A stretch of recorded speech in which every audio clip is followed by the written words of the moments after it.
Good morning, good afternoon, good evening, class. Today in chemistry, we're going to talk about the solubility product constant.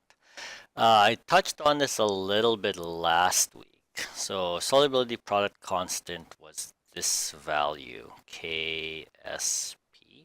So we saw this table last week very briefly. Today we'll talk about it in a lot more detail.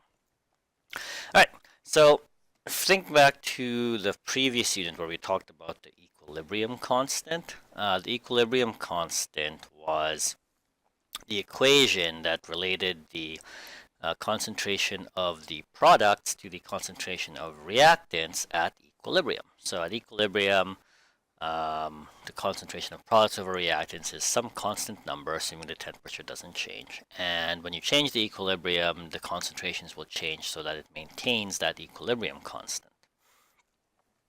Now again, recall from the previous unit that solid and liquid states do not affect the equilibrium constant.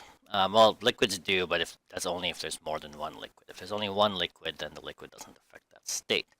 Solid states we've proved were constant concentration regardless, so that doesn't really affect the equilibrium constant because the solid concentration is just rolled into the constant.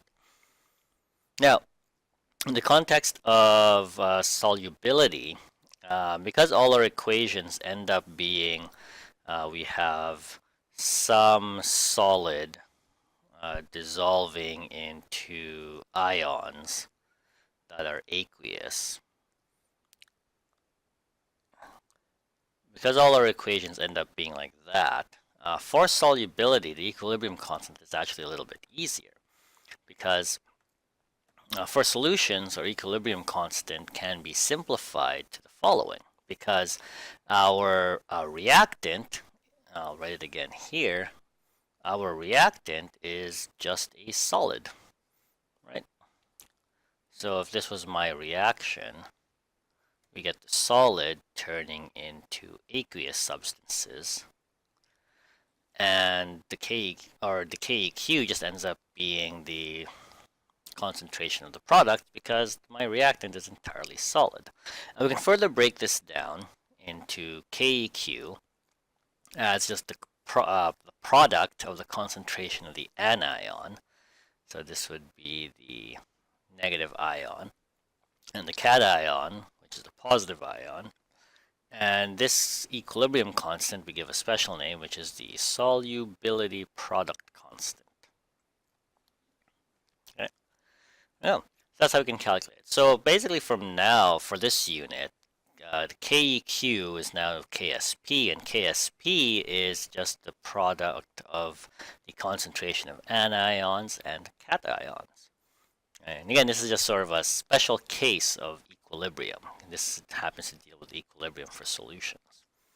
Now, that solubility product constant is just like any other equilibrium constant, and what it kind of is the physical meaning behind it is it's a measure of how soluble the salt is.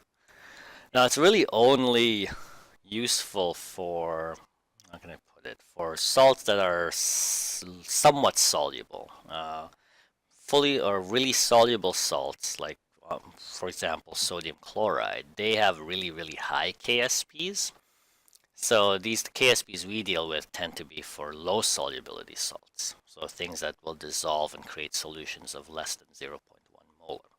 If you remember from last week, we defined low solubility salts as anything that dissolve to make solutions of less than 0.1 molar. High solubility salts are anything that dissolves and creates a solution higher than that. So the higher KSP generally means that you are more soluble. So for example, if you have a KSP that's on the order of 10 to the negative 1, this is more soluble than, say, if you have a KSP that is something like 10 to the negative 8. Okay, so this is more soluble than this. Okay, because 10 to the negative 1 is a bigger number than 10 to the negative 8. Okay. Salts that dissolve fully, like for example, like sodium chloride, they will have really, really high KSPs because they're really, really soluble. Okay. Now the product of the cation and anion, because it is an equilibrium constant, if your temperature is the same, then the product of the cation and anion will always be the same. So if you change the concentration of the cation at equilibrium, then the concentration of the anion will change so that the KSP product is also always the same. Similarly, if you change the anion concentration, the cation concentration will change so that the KSP remains the same. It's sort of like in our equilibrium unit where if we changed one thing, all the other concentrations would change so that the KEQ is equivalent. Same thing for here. If you change the concentration of the cation, then the anion will change so that the KSP remains the same. If you change the concentration of the anion, the cation will change so that the KSP remains the same. Okay? And we'll show that in the next example. Alright, so first example here. So here we have calcium fluoride precipitates after random amounts of calcium nitrate and sodium fluoride are added to water. There's the KSP of calcium fluoride. And here's the first question then, is at equilibrium we find that we have a concentration of calcium of 4.46 times 10 to negative 3 molar. What is the concentration of F minus? So let me write out the dissolving equation for this. So CAF will produce, and it should be an equilibrium arrow, Ca2 plus aqueous plus 2F minus aqueous.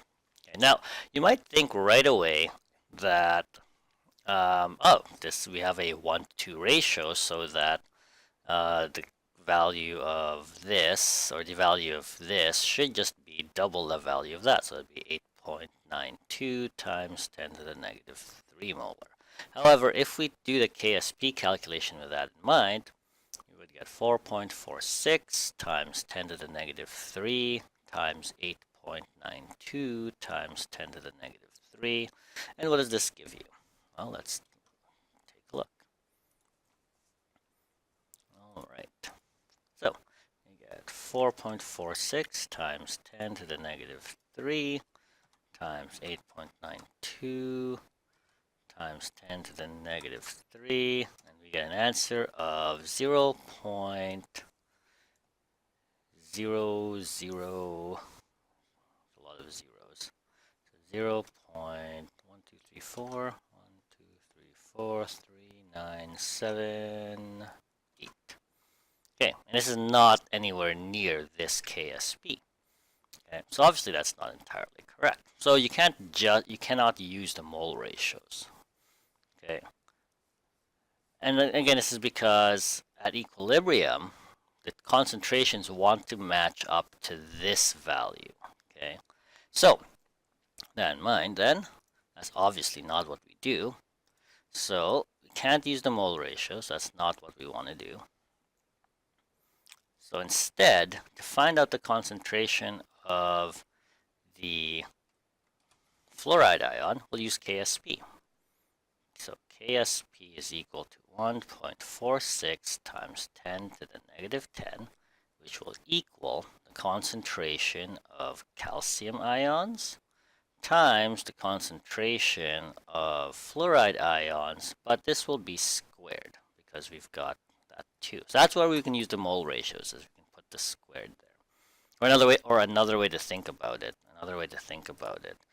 is that because we've got two F minuses, we can put F minus like that. So this ends up being just F minus squared. Alright, so let's finish the calculation. 1.46 times 10 to the negative 10. Concentration of calcium ions is 4.46 times 10 to the negative 3, and then the concentration of F minus ions squared. So after some algebra later, we'll divide this by 4.46 times 10 to the negative 3 to get rid of that. We'll take the square root of it to get rid of the square.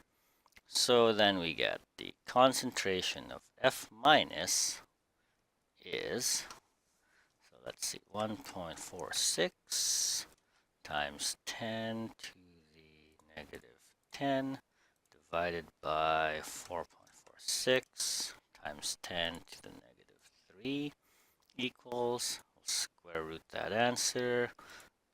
So we get concentration of fluoride ions is, oops, I think I messed that up. Let me redo that calculation. 1.46 E negative 10 divided by 4.46 E negative 3 equals, so that's what that is, and then we'll square root that answer. Oh, it's still dividing it by, that's just weird. I don't want to divide that. Okay, so it was 3.2735 to the negative 8, and then we'll square root that. Oh, jeez, okay. 3. Where is it? 2735 to the negative 8. Square root that. There we go. That's better. That sounds right. 1.81 times 10 to the negative 4. There we go. That's the concentration of fluoride ions, which is not anywhere near a 2-to-1 ratio with the concentration of calcium ions. And this is fine. This is fine because remember, the KSP describes, so this is the concentration of calcium ions and fluoride ions, and that's the equilibrium that they want to obtain. So if there is this much calcium ions present, because of the way the equilibrium works, the amount of fluoride ions must be the same enough to make it so that the products equal this amount. Okay. All right. Now, let's skip that example. So, now this is true if you have, if you just throw in random amounts of ions. Like in the previous example, we had calcium nitrate and sodium fluoride. We just kind of threw them all together. The calcium and the fluoride will precipitate according to the KSP equation. So random amounts of ions will naturally attain equilibrium at concentrations that probably don't match the mole ratios.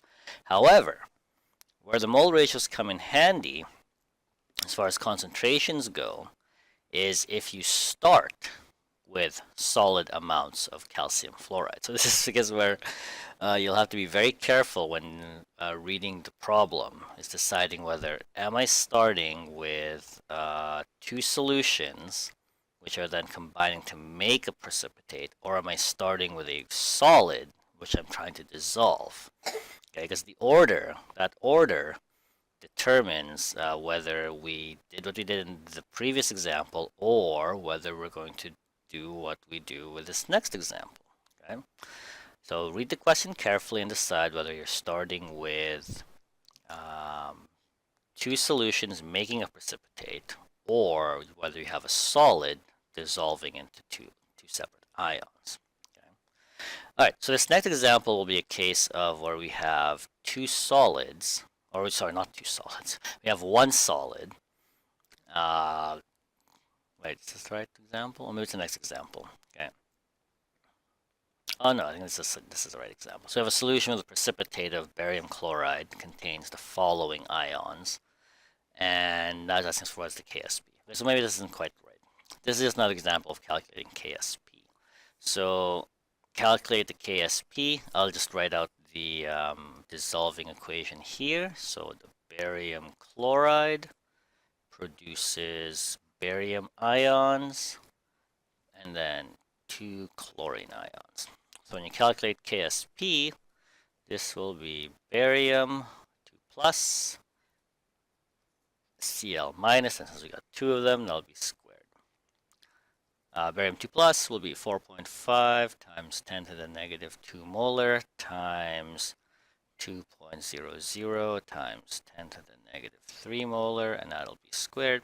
So final KSP of, let's see, 4.5 e to the negative 2 times 2e to the negative 3, but we want this squared. That gives us an answer of 1.8 times 10 to the negative 1, 2, 3, 1, 2, 3, 4, 5, 6, 7. So 1.8 times 10 to the negative 7. So that's my KSP. There we go. All right, so that's an example of a KSP calculation. Okay, and this arises from just random amounts of ions of barium ions and chloride ions. Now the next example, this is the one I was getting to at previous to this, what I was mentioning. So I'll just go back to this point here, where if we start with CaF2 solid, put solid instead of salt, or instead of calcium nitrate and sodium fluoride. If instead we start with a solid amount, then we can use the mole ratios. So here, I'll write a dissolving equation for this salt. If you start with a solid piece of calcium carbonate and saturate a solution, what is the calcium ion concentration and carbonate ion concentration? And from this information, how much calcium carbonate was actually dissolved. All right, so the dissolving equation, this one's fairly easy because all you do is take your solid calcium carbonate, dissolve it into calcium ions, and then carbonate ions, and then there we go. There. Oh, and I forgot 2 minus. There's my dissolving equation. Now we need a dissolving equation because that shows us the ratio of ions. We have a 1-to-1 ratio of ions. Okay. Now, since we're starting with a solid piece of calcium carbonate and saturated solution, let's grab this and put it into here. Okay. All right. This and move it down. All right, so if we have a solid piece of calcium carbonate and saturated, what is the concentration of calcium ions and chloride ions? Well, we can say the following then, because we have the KSP. KSP is 5.0 times 10 to the negative 9. And when this dissolves, this will create calcium ions and carbonate ions. Oops, 2 minus. All right, now we have a 1-to-1 ratio, so this ends up being 5.0 times 10 to the negative 9. The concentration of calcium, we don't know what it is, so we'll just leave it as X. It's a 1-to-1 ratio with the concentration of carbonate ions, so we'll leave that as X. And then, so it'll just end up being 5.0 times 10 to the negative 9 equals X squared. Okay, so then X ends up being, we just take the square root of that. X ends up being, is my calculator, 5 exponent negative 9, and then we'll square root that. So we get 7.0, oops, jeez, why does it keep doing that? Okay, it was, yeah, okay, so 5 exponent negative 9, take the square root, there we go, so 7.07 times 10 to the negative 5, 7.07 times 10 to the negative 5. And that'll be the concentration of both the calcium ions and the carbonate ions. That should be a 3. Carbonate ions. There we go. Okay. And the reason we can use the mole ratios here is because we are starting with a solid piece of calcium carbonate. So solid piece of calcium carbonate. In the previous examples, we had unknown amounts of ions, and we just sort of threw them together into a solution, and we were able to measure the concentration of one of the ions, and that led us to using the KSP equation to find the other one. In this case, we have a solid piece of calcium carbonate. It dissolves into a 1-to-1 ratio according to this KSP. Okay. All right, now to figure out what mass of calcium carbonate is dissolved, well, we have our equation, so calcium carbonate produces calcium ions and carbonate ions. We have this 1-to-1 ratio here, which is also a 1-to-1 ratio there. If we have 7.07 times 10 to the negative 5 molar here, or moles of this, wait, do I give, oh, I don't have a concentration, but that's okay. Okay, we will need, we need need a volume. I forgot to give a volume. So let's say volume of 1 liter, just to make things easy. Volume of 1 liter. We can use this, we can use the molarity to figure out the mole amount. So molarity, so figure out moles of calcium 2 plus will then be 7.07 times 10 to the negative 5 molar times 1 liter. So 7.07 times 10 to the negative 5 moles. Now, because we have a 1-to-1 ratio, this means that this will also be 7.07 times 10 to the negative 5 moles. And then we just go from moles to grams, which I believe is multiply by molar mass. Yeah, multiply by molar mass. Molar mass of calcium carbonate, I'm actually not sure of. Let me go look it up. Molar mass calcium carbonate. Surprisingly. So molar mass of calcium carbonate. I should know this. Calcium carbonate molar mass is about 100. Yeah, that makes sense because calcium is 40, carbon is 12, oxygen is 48. So it's about 100, very close to 100. 100 grams per mole. So we'll take our 7.07 times 10 to the negative 5. We'll multiply it by 100. So we get a total mass of 0.007 grams. Wow, that's not a lot. Actually, that makes a lot of sense because calcium carbonate is really, really undissolvable. Right. So that's how we can use KSP to figure out how much was actually dissolved in given a certain volume. Okay. All right, moving on. Okay, that's actually the last example I have, but all your assignment questions will end up taking this form. All right, here is your assignment for today. Go for it.